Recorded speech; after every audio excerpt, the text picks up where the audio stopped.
Muito boa tarde a todos. Sejam muito bem-vindos ao IDL e à volta dos livros. E que melhor maneira de começar do que podemos contar com alguém que...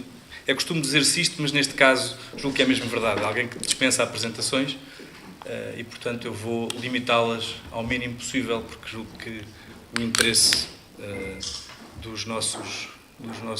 nosso auditório é bastante mais em ouvir o que o professor João Carlos Espada tem a dizer do que propriamente a minha repetição daquilo que todos, ou quase todos, já sabemos. Portanto, diria apenas que o professor João Carlos Espada é o diretor do Instituto de Estudos Políticos da Universidade Católica Portuguesa, é doutorado em Ciência Política pela Universidade de Oxford e é um mestre naquilo que de mais profundo tem o termo, porque é alguém que criou uma escola que tem dado frutos e costuma dizer-se que os rios se conhecem pelo seu caudal e, portanto, o caudal do Instituto de Estudos Políticos tem sido, julgo que, abundante e não só abundante como rico, e é desse caudal, começado pelo professor João Carlos Espada, que emana muita coisa que hoje se faz em termos de pensamento em Portugal. Este livro aparece numa altura em que questionamos todos o papel de Portugal, a forma como nos devemos ver, a forma como nos devemos percepcionar e a forma como nos devemos entender nas diversas dimensões da nossa existência enquanto comunidade nacional. E, portanto, sem mais delongas, eu agradeceria muitíssimo ao professor João Carlos Espada ter aceito estar cá hoje connosco e reabrir este ciclo e passar-lhes desde já a palavra, renovando os nossos agradecimentos em nome do Instituto. Muito obrigado. Muito obrigado. Boa tarde a todos. Eu é que quero agradecer enfaticamente o convite muito honroso e muito amável para estar aqui hoje convosco, no IDL, pelo qual tenho maior apreço e admiração. Queria agradecer as suas palavras muito amáveis, queria agradecer o convite, em particular, ao Dr. Luís Gouveia Fernandes, também ao Dr. Filipe Anacoreta Correia e ao Dr. João Vacas. Queria também agradecer as suas palavras muito amáveis. Eu não criei uma escola emergiu de um conjunto de confluência de várias pessoas e eu fico muito feliz por ver aqui vários colegas e membros do IEP, da Universidade Católica. Tem sido realmente um percurso estimulante e exigente e creio que aqueles que têm participado têm gostado e continuam a gostar. Portanto, também uma palavra de agradecimento a todos os membros do IEP aqui presentes, em particular ao professor André Alves, com quem estive há cerca de uma hora no IEP e que teve a amabilidade também de vir aqui. Ora bem, sobre este livro, Portugal, a Europa e o Atlântico, eu penso que o mais importante do livro é o prefácio do professor Manuel Braga da Cruz, que queria muito estar aqui hoje presente, insistiu que não queria estar na mesa, queria estar na primeira fila, mas teve um compromisso de última hora, esteve comigo lá no IEP também há cerca de uma hora, e pediu que transmitisse as desculpas por não estar aqui. Não tenho pedido desculpa, mas de qualquer maneira eu penso que o prefácio do professor Braga da Cruz é de facto, fiquei muito honrado por ele ter aceitado escrever o prefácio. E revejo-me inteiramente no argumento que ele, no fundo, resume no prefácio. Eu iria, talvez, terminar com o prefácio, lendo umas passagens do prefácio, e começar por vos apresentar um pouco uma espécie de visita guiada à estrutura do livro. Não queria levar muito tempo, espero não ser muito maçador, e depois, sobretudo, deixar tempo para podermos conversar e também eu perceber um pouco quais são os temas que eventualmente possam interessar mais, que vos possam interessar mais e podermos conversar mais sobre esses temas. Portanto, eu começaria por uma pequena visita guiada.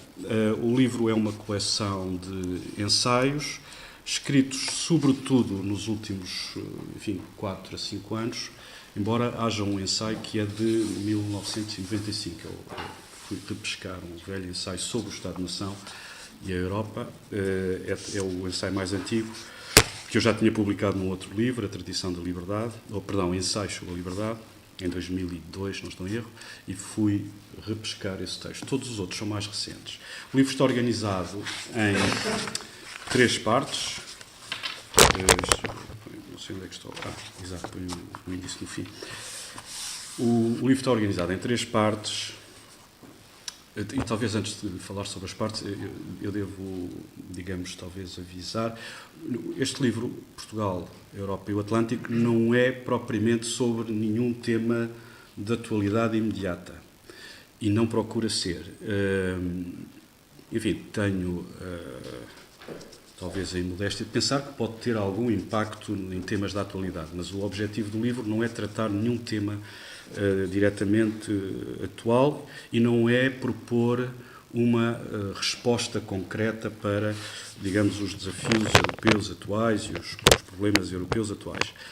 O que eu tento explicar na introdução é que se trata, sobretudo, de uma proposta para, digamos, um frame, um quadro de discussão sobre as questões europeias, no interior da qual poderão e desejavelmente ocorrerá uma discussão entre diversas propostas concretas. A característica principal deste quadro geral que eu proponho e que eu, portanto, argumento é que a característica principal é o pluralismo. É uma visão pluralista sobre a civilização europeia, mais do que o projeto europeu, sobre a civilização europeia, e um olhar pluralista, uma visão pluralista sobre o projeto europeu.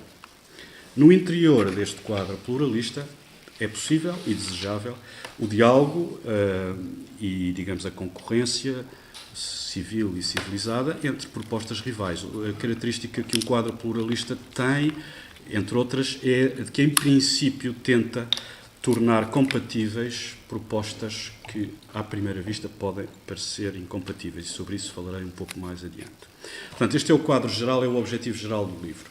Dizia eu que está organizado em 3 partes. A primeira parte chama-se A União Europeia e a Civilização Ocidental. É talvez a parte que tenha maior incidência em temas da atualidade. A segunda parte chama-se O Atlântico, a Civilização Europeia e o Ocidente. Cada uma destas partes tem vários capítulos. A primeira parte tem 3 capítulos, a segunda parte tem 4 capítulos e a terceira parte, que tem 3 capítulos, chama-se O Cristianismo, a Civilização Europeia e o Ocidente.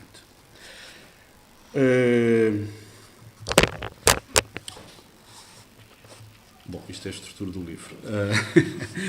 O que é que eu posso dizer sobre... Talvez eu começasse pelo fim, pela terceira parte. E depois viríamos para a primeira, que é tal que pode ter mais atualidade. A terceira parte, sobre o cristianismo, a civilização europeia e o Ocidente, reúne um conjunto de ensaios sobre a importância da religião nas democracias liberais ocidentais e discute e critica a atitude política que pretende, digamos assim, excluir crescentemente a religião da esfera pública e, sobretudo, a religião cristã. E, portanto, enfim, um dos textos foi apresentado na Universidade de São Pablo Seu, em Madrid, e na altura em que tinha ocorrido aquele caso com o comissário Rocco Bottiglione, que eu apresento como um dos exemplos, mas eu não trato propriamente de exemplos, trato da filosofia geral que eu designo por relativista, secularista, radical e relativista, que procura excluir da praça pública a presença da religião e da religião cristã.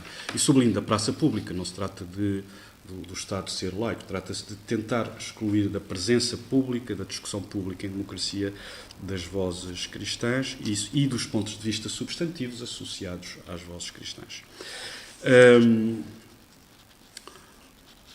Bom, só isto seria tema para uma longa discussão. O meu argumento aqui não é um argumento do ponto de vista religioso, é um argumento do ponto de vista das democracias, do impacto que estas políticas podem ter para as democracias liberais. E o que eu procuro argumentar é que o impacto será sobretudo negativo para as democracias, não para o cristianismo, porque o cristianismo nasceu e cresceu sob, digamos, perseguição, na verdade. E, portanto, isso não terá um impacto particularmente preocupante no cristianismo, na minha opinião. O impacto mais preocupante incidirá na saúde moral, cívica e até política das democracias liberais.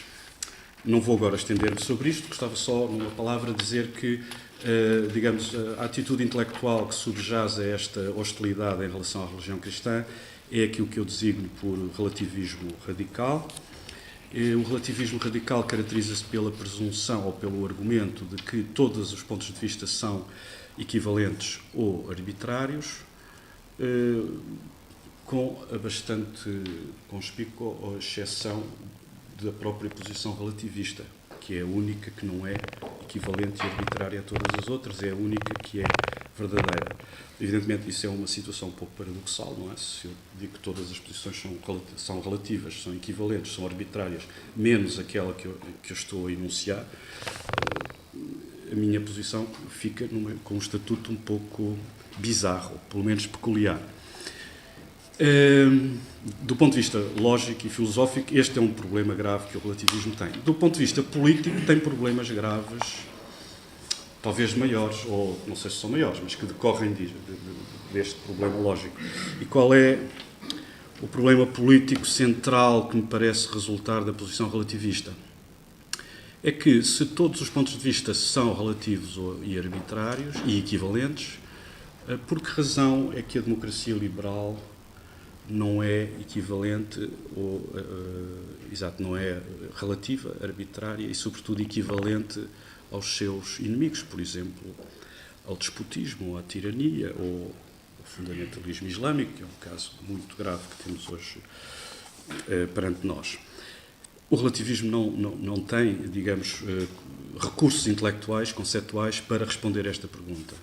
E isso significa que o relativismo vai ter, e eu, na minha opinião, tem tido e está a ter, um papel, um efeito corrosivo nos valores morais, cívicos e políticos das democracias ocidentais. Aí está a razão pela qual eu digo que o relativismo e a hostilidade em relação à presença da voz cristã na praça pública é mais prejudicial para a democracia liberal do que propriamente para o cristianismo, que, não digo sempre, mas em grande parte da sua existência multissecular, viveu sob perseguição. Portanto, esse é o tema da terceira parte. Podem-me perguntar, mas qual é a relação que isso tem com a atualidade? Bom, alguma relação pode ter, mas qual é a relação com o resto do argumento, nomeadamente com o argumento pluralista? Sem querer alongar muito, eu aplico também aqui o argumento pluralista em dois sentidos. Primeiro, porque apresento o cristianismo como uma dimensão fundamental da civilização europeia e uma dimensão pluralista, que deu origem a uma cultura comum, que não foi produto de um plano comum. E essa cultura comum cristã emergiu e estendeu-se na Europa e tornou-se dominante na Europa não digo em associação, em simultâneo com a existência de polos políticos diversificados, rivais, concorrentes entre si, nomeadamente durante a Idade Média, e, portanto, o ponto aqui, que a meu ver muito importante, é que a cultura comum europeia, nomeadamente na sua dimensão cristã, não foi produto de um desígnio político central. Pelo contrário, cresceu, afirmou-se em simultâneo com a existência de uma pluralidade de polos de decisão política. E, nesse sentido, o cristianismo é a expressão de um dos argumentos centrais do meu livro, que é a civilização europeia corresponde a uma cultura comum que não foi produto de um plano comum. E esta ideia vai reaparecer várias vezes. A ideia de que existe uma cultura e uma civilização europeia comum que não é produto de um plano comum. Bom, ok, sobre a terceira parte. A segunda parte, que é talvez ainda possa ser considerada ainda um pouco mais bizarra, mais peculiar, mais, portanto, ainda menos frequente, é sobre as culturas marítimas e as culturas atlânticas. Há aqui 3 capítulos sobre as culturas, o Atlântico, a civilização europeia e o Ocidente.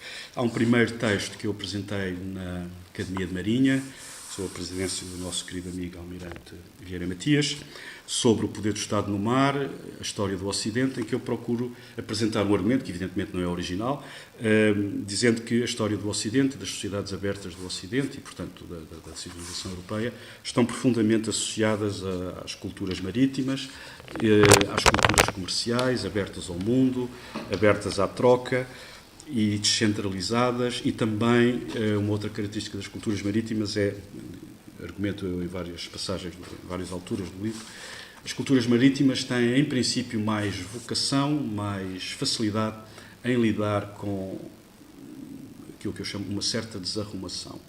Não percebo, as culturas continentais tendem mais a associar, digamos, a organização social a uma estrutura, quer dizer, mais centralmente desenhada, enquanto que as culturas marítimas estão mais habituadas, por várias razões, nomeadamente por se basearem na troca, descentralizada e não territorial, estão mais habituadas e mais vocacionadas para lidar com o pluralismo, a pluralidade, uma certa desarrumação, uma expressão que eu uso e que o meu orientador em Oxford, Ralph Dahrendorf, gostava de usar, untidy realities, uma certa falta de simetria, quer dizer, isso, para as culturas marítimas isso em princípio não é à partida um problema. Pode ser um problema se gerar problemas, mas em si mesmo uma certa falta de simetria e de ordenação central não é um problema. Bom, eu, portanto, tenho esse primeiro texto recordando também a dimensão marítima e atlântica de Portugal e o papel fundamental que os nossos descobrimentos tiveram na deslocação da Europa de um mar fechado, que era o Mediterrâneo, para o mar aberto, o Atlântico, e depois, no fundo, para a globalização, para o mundo global. E depois tenho 3 capítulos, sobre os quais agora não vou aqui amassá-los, que é sobre a especificidade da cultura política anglo-americana, de língua inglesa, que é uma cultura marítima, e, portanto, e à qual nos liga uma longuíssima aliança, como se sabe, a mais antiga aliança sobrevivente do mundo, que remonta ao Tratado de Windsor de 1386. Então, aqui não é preciso sublinhar nem revelar, enfim, as minhas preferências pela dimensão atlântica estão aqui bem patentes, em textos mais de filosofia política sobre a especificidade da cultura política de língua inglesa, Edmund Burke, Karl Popper, Churchill, etc. Não vou agora amassar-vos com isto. Passamos à primeira parte, não é? Que é a parte mais, talvez, eventualmente mais interessante ou, se quiserem, menos desinteressante. A primeira parte, sobre esta primeira parte gostava talvez de falar um pouco mais sobre cada um dos capítulos. Tem o primeiro capítulo, Europa no século XX, um argumento cético contra as políticas de perfeição. Este texto é o texto da minha palestra inaugural, da tomada de posse, na cátedra do Parlamento Europeu, Bronislaw Geremek, em Civilização Europeia, no Colégio da Europa, em Natolin, em Varsóvia, um lugar que eu ocupei durante 3 anos, entre 2011 e 2013. E portanto, esta é a palestra de tomada de posse, digamos assim, dessa cátedra. O argumento principal desta palestra, bom, enfim, há vários argumentos, é uma palestra relativamente longa, mas eu penso que, para os efeitos que nos interessam aqui, é, digamos, a crítica às políticas que eu chamo de perfeição, que também não é invenção minha, naturalmente, as políticas de perfeição e uma defesa de uma política cética de imperfeição. Enfim, esta linguagem tem um longo pedigree, que eu agora não vou amassar-vos com isso, mas Oakeshott é um nome que imediatamente ocorre, mas Burke também é citado também por mim como exemplo. Muitos outros autores, Karl Popper, também foi um crítico das políticas de perfeição. Porque é que este assunto é relevante? Basicamente, o argumento que eu apresento, esta palestra foi um olhar retrospectivo sobre o século XX europeu. A minha cátedra, o que é suposto, o programa da cátedra era sobre a filosofia política do século XX europeu. Portanto, eu, na palestra inaugural, falei sobre o século XX europeu do ponto de vista das filosofias políticas em confronto. E eu recordar os totalitarismos nacional-socialista e comunista que no século XX constituíram ameaças gravíssimas à democracia liberal, eu procurei mostrar que, digamos, o terreno cultural que permitiu a emergência desses totalitarismos foi um terreno cultural, sobretudo na Europa continental, em que havia uma certa predominância de políticas de perfeição. E o que é que eu chamo de políticas de perfeição? São políticas que aspiram a um modelo final de perfeição, em vez de simplesmente se limitarem a uma posição mais modesta, que é a que eu reclamo para a democracia liberal, que é a definição de um framework, de uma moldura constitucional de regras, no interior das quais há uma rivalidade, há uma concorrência pacífica entre propostas rivais. Este a meu entender, este é o entendimento da democracia liberal, um entendimento modesto e constitucional da democracia liberal, e depois há os entendimentos da política como aspiração a um modelo de perfeição. É claro que se nós tivermos uma cultura política dominada por rivais políticas de perfeição, portanto propostas que aspiram a modelos de perfeição em regra intransigentes, irredentistas e rivais, vai ser muito difícil manter o equilíbrio do navio, para usar a expressão de Edmund Burke, porque o que vai acontecer é um choque tendencialmente irredentista entre modelos de perfeição rivais. E é isso que eu argumento que foi um dos fatores decisivos para que, no século XX, e sobretudo no período entre a Primeira e a Segunda Guerra, que foi um período inicialmente de grande esperança, com muitas democracias emergentes, muitas repúblicas a substituir monarquias, não sei se isso era muito esperançoso ou não, mas não funcionou lá muito bem. Antes da Primeira Guerra havia 3 repúblicas na Europa. A francesa, a suíça e a portuguesa. Exatamente, e curiosamente a portuguesa era uma delas, para o melhor ou para o pior, se agora cada um é que sabe. Depois da Primeira Guerra, enfim, emergiram, agora não tenho aqui o número exato, mas 16 ou 17, e também é claro que com a queda dos impérios surgem cerca de 25 ou 28 países. Mas digo eu, logo a seguir à Primeira Guerra, a seguir a 1918, a esperança era de que a democracia se tinha tornado, há vários livros, aliás, a dizer isso, que a democracia se tornou um regime natural na Europa. E a verdade é que, a partir de 1900, em parte pode-se dizer 22, com a marcha de Mussolini sobre Roma, mas é claro que tudo isto tinha começado em 1917, com a Revolução Comunista na Rússia, mas a partir de 22 começam a cair, parece um dominó, as tais democracias republicanas começam a cair umas atrás das outras,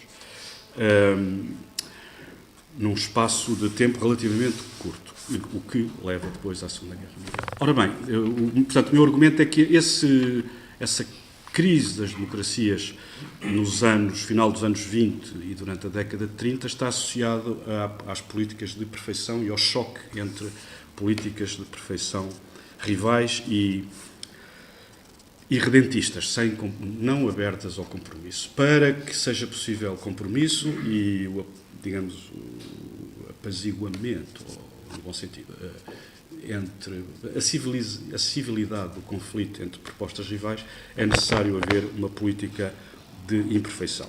Portanto, esse é o argumento do primeiro capítulo. Que não sei se tem uma consequência imediata na atualidade, eu penso que tem alguma consequência na atualidade, como direi mais à frente. Depois há o segundo, sobre a zona euro, que eu agora deixo para o fim. E depois há o terceiro, que é o tal sobre o Estado-nação, que é o único texto que eu fui repescar em 1995, e que é um texto em defesa do projeto europeu e do Estado-nação. Não vou agora amassar-vos com este tema, que eu acho muito importante e infelizmente penso que tem caído no esquecimento.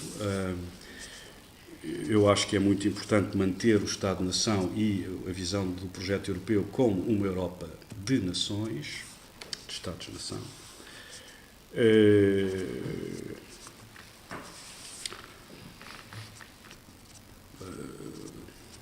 Já não vou amassar, este é um texto longo, com muitas citações, etc.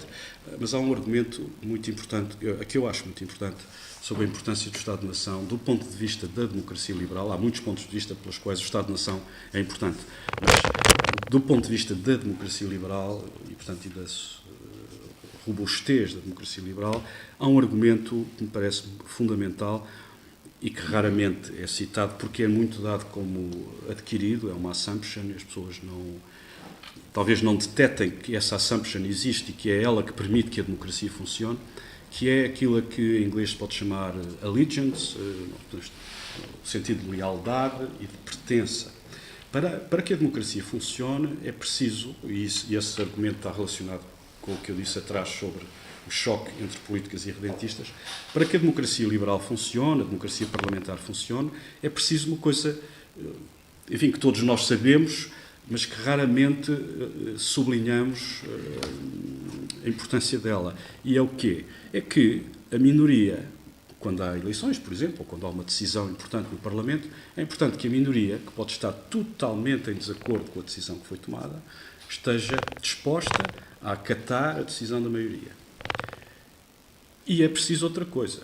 É preciso que a maioria que acabou de tomar uma decisão, evidentemente, tenha autoridade para a implementar, com certeza, mas também respeite a existência de uma minoria que continua a discordar dessa decisão e não vá persegui-la, não é? Porquê é que isto é possível? Enfim, há muitas razões, muitos fatores e tal, mas há seguramente um fator fundamental, é que é preciso que a minoria e a maioria, quaisquer que sejam, se reconheçam como parte de alguma coisa que as engloba e que, de certa maneira, as supera, não é? Quer dizer, é preciso que seja a minoria de alguma coisa e a maioria de alguma coisa. Se acharem que não têm nada em comum, sobretudo se maioria e minoria até não for... Enfim, sobretudo não sei, mas seguramente um dos casos é que quando a diferença não for muito grande, isto pode gerar uma guerra civil. Se a diferença entre maioria e minoria for muito grande, gera uma perseguição fanática, geralmente, da minoria, ou pode gerar polos de reação violenta da minoria, não é? A democracia liberal tem funcionado, graças a Deus, na Europa, na civilização europeia, foi, digamos, apresentada e tem-se expandido, não foi exportada, tem-se expandido e tem sido importada para o resto do mundo, porque na Europa não só há uma cultura comum, em geral, como depois há unidades políticas no interior das quais maiorias e minorias se reconhecem como parte dessas unidades. Onde isso não aconteceu, onde isso não acontece, em regra, a democracia não viveu durante muito tempo. Ora, o meu argumento é o seguinte: se o projeto europeu for visto como, digamos, um projeto que vai superar o Estado-nação obsoleto, nós arriscamos a criar, ao nível europeu, portanto, à dimensão, à escala europeia, da União Europeia, situações de tensão crescente, porque, apesar de tudo, o sentimento nacional existe, permanece, e, portanto, não sei se os países do Sul estão dispostos a viver eternamente com decisões que acham que foram tomadas pelos do Norte, nem se os do Norte estão decididos a viver eternamente, a achar que vão ter que subsidiar os do Sul. Só para dar um exemplo que é mais corrente. Portanto, isto é um alerta em relação à ideia de que é possível construir, digamos, a coesão europeia numa perspectiva supranacional. Houve, aliás, uma altura, há uns anos atrás, à altura do meu texto falava-se muito nisso, hoje em dia fala-se menos, mas no meu texto de 95 ainda refiro isso, na ideia muito em voga nessa altura da Europa das regiões. Não sei se lembram disso. Era uma expressão muito em voga e que estava associada à ideia de que o Estado-nação era obsoleto, era um fenómeno do passado, era coisa talvez conservadora, tal, careta, qualquer coisa dessas, as pessoas dizem muito sobre isto, sobre aquilo, geralmente sobre coisas sensatas e que resistiram ao teste do tempo. E então diziam que o Estado-nação era uma coisa obsoleta e tal, careta, e que o que era preciso era construir a Europa das regiões. Não sei se lembram disso, hoje em dia não é. Enfim, eu não quero ser polémico e entrar em assuntos muito concretos, mas, desse ponto de vista, as pessoas que defendiam isso deviam hoje estar muito felizes com a hipótese de a Escócia se sair do Reino Unido. Isso corresponde um pouco à ideia da Europa das regiões, quer dizer, o Estado-nação obsoleto. O caso do Reino Unido até é um Estado multinacional, mas felizmente as pessoas percebem, quer dizer, em regra, hoje as pessoas percebem o perigo que existe se a Escócia escolher sair e o impacto que isso pode ter noutras regiões, não sei se quer chamar regiões ou nações ou whatever, da Europa, nomeadamente aqui ao lado com a Catalunha. E não só. Portanto, isto é apenas um apontamento. Eu não falo da Escócia, o texto é de 95, não estava isto nas cartas, mas é só para tentar ilustrar o perigo o perigo que corremos se descartarmos rapidamente a ideia do Estado-nação. E pronto, finalmente, o tal segundo capítulo que eu deixei para o fim, que é talvez o mais sobre temas de mais atualidade, que é sobre a zona euro, o futuro da União Europeia e a origem dos extremismos. Também não vou amassar-vos agora muito, já falei muito tempo, mas basicamente nesse artigo, que foi um artigo publicado no Journal of Democracy, no jornal americano, em outubro de 2012, portanto há 2 anos. Na verdade vou agora publicar em outubro de 2014 um outro artigo, também no Journal of Democracy, sobre o resultado das eleições europeias de maio deste ano, e que desenvolve o argumento que eu apresentei em outubro de 2012. Basicamente o argumento, sem querer estar a amassar-vos muito, é chamar a atenção para que a subida dos partidos extremistas no aspecto, portanto, da União Europeia, subida essa que se confirmou, quer dizer, muito mais, aliás, que foi vincada nos resultados das eleições europeias de maio deste ano, coisa que eu evidentemente não podia saber em outubro de 2012. Essa subida do extremismo terá com certeza muitos fatores, mas há um alerta que eu tento apresentar e que é o seguinte: se quisermos estreitar demasiado, uniformizar demasiado as diferentes realidades políticas dos diferentes Estados-nação europeus, arriscamos a criar, não intencionalmente, contra, aliás, a nossa intenção, uma reação radical de tipo nacionalista, mas aí no mau sentido, não no sentido patriótico, mas no sentido de nacionalismo agressivo, e, parafraseando o meu amigo Timothy Garton Ash, é aquela ideia de que se carregar... Enfim, isto era uma referência de 95 àqueles gravadores antigos. Quando se carrega no fast forward, o resultado pode ser o fast rewind. Não é? Quer dizer, se pressionamos muito depressa uma integração supranacional uniforme, o resultado pode ser, subitamente, a reação chamada nacionalista em vários países, e isso... Quer dizer, isso é dificilmente compreensível para um quadro de análise que considera o Estado-nação obsoleto, que considera a uniformização e a centralização como a única solução para qualquer problema. E, portanto, do ponto de vista da política, não é da política, da atitude política, do olhar político que eu defendo, que é uma atitude pluralista, não cética em relação à centralização, esta atitude o que recomenda, quando começa a haver tensões excessivas, é tentar evitar a polarização e, portanto, tentar evitar a uniformização e dar espaço, tentar dar espaço, criar espaço para diferentes soluções, diferentes compromissos, diferentes países poderem adotar várias soluções. Em termos práticos, o que é que isso quer dizer? Bom, isso seria uma longa discussão, mas há um ponto muito simples que quer dizer que não creio que o euro deva ser considerado sinónimo da União Europeia. Acho muito bem a zona euro, acho que eu fui a favor da integração de Portugal no euro, mas fui cético em relação à proposta do euro, também devo dizer. Cético no sentido que eu preferia uma moeda comum a uma moeda única. E, em qualquer caso, essa discussão já passou, mas, apesar de tudo, não perdeu completamente a atualidade. O facto de o novo Presidente do Conselho Europeu ser um polaco, um país que não é membro da zona euro, eu acho uma notícia muito... por muitas outras razões, mas esta é uma razão importante. Há um país que não é da zona euro e que tem a presidência do Conselho Europeu. Isso sublinha, acho eu, a dimensão variada, a possibilidade de um país que não está na zona euro presidir ao Conselho, e, portanto, isso vai no sentido do que eu procuro aqui argumentar.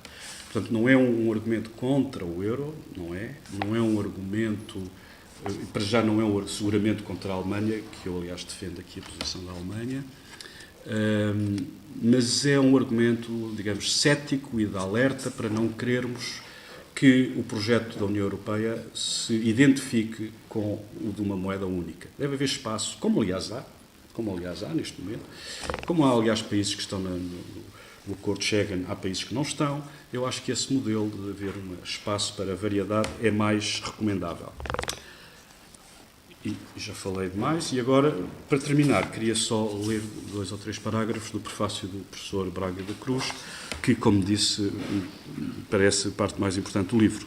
Diz ele: a Europa é ela própria feita de uma diversidade que constitui a sua riqueza e valor e que não deve, por isso mesmo, pretender ser varrida ou substituída por um uniformismo redutor. O projeto europeu é um mosaico de povos e países, de culturas e línguas, de raízes e histórias, que só ganha em ser defendido e promovido. Portugal é uma porta atlântica da Europa e não tem que renunciar a nenhum dos lados de abertura dessa porta. Durante séculos fomos a cara da Europa pelo mundo que descobrimos. Os vários desafios que se colocam à continuação da construção europeia devem ser perspectivados a esta ideia básica de que não há um povo, mas povos europeus, de que não há um Estado europeu, mas vários Estados europeus, de que não há uma geoestratégia europeia, mas várias geoestratégias coexistentes e complementares na Europa, cuja unidade não é confundível com a uniformidade, mas com a diversidade que fomos no passado e que queremos continuar a ser no futuro. O que nos une é, isso sim, uma identidade comum, feita de valores, de tradições históricas e culturais, onde o cristianismo ocupa um lugar incontornável e onde pode e deve continuar a ser uma fonte inspiradora e distintiva. Muito obrigado.